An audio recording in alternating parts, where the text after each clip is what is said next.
Intercontinental Hotel in Ras Al Khaimah. Itutur ko kayo. Let's go.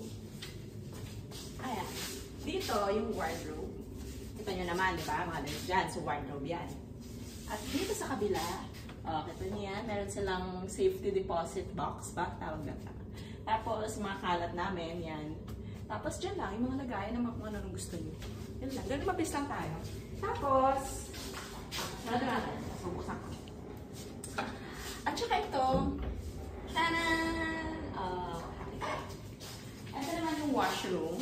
Ito, dito yung bathtub. At saka, tignan nyo, open na open yung side na yan. Nandiyan yung kama. So, depende na lang sa inyo kung gusto nyo isarado. Nasasara yan. Meron siguro may pindutan yan. Ayan, nasasara. Depende sa inyo kung gusto nyo buksan habang naliligo or gusto nyo sarado. Okay lang.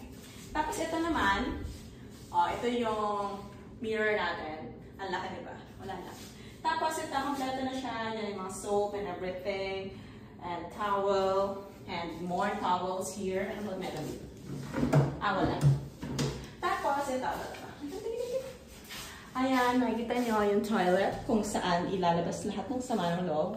At dito sa kabila, ang shower room. Diba? Pakita mo yun doon. Doon sa kabila. Ito nyo ako dyan.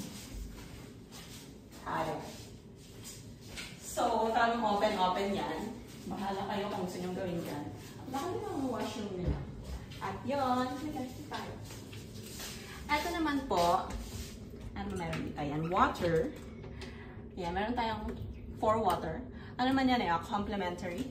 Tapos may mga glass dyan. Kung gusto nyo mag-wine or ito, may basa. Wala lang. Tapos, buksan natin.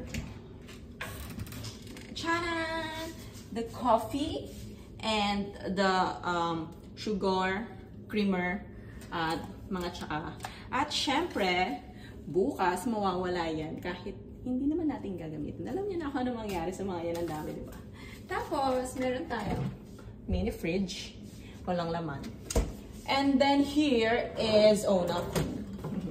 Okay, tapos na tayo dyan. Mabilis lang to. Tapos ito na ang room namin. Di ba? This is the kama. And our big kama. Wala na, ang ganda ng kama. And then this is the TV. Diba? Intercontinental Ras Al Khaimah Mina Al Arab Resort and Spa. And then on this side, ayan. Ito yung coffee table. Diyan kami mag-uusap like house life. Ganun. Tapos ito, diba ang ganda. And here, some remote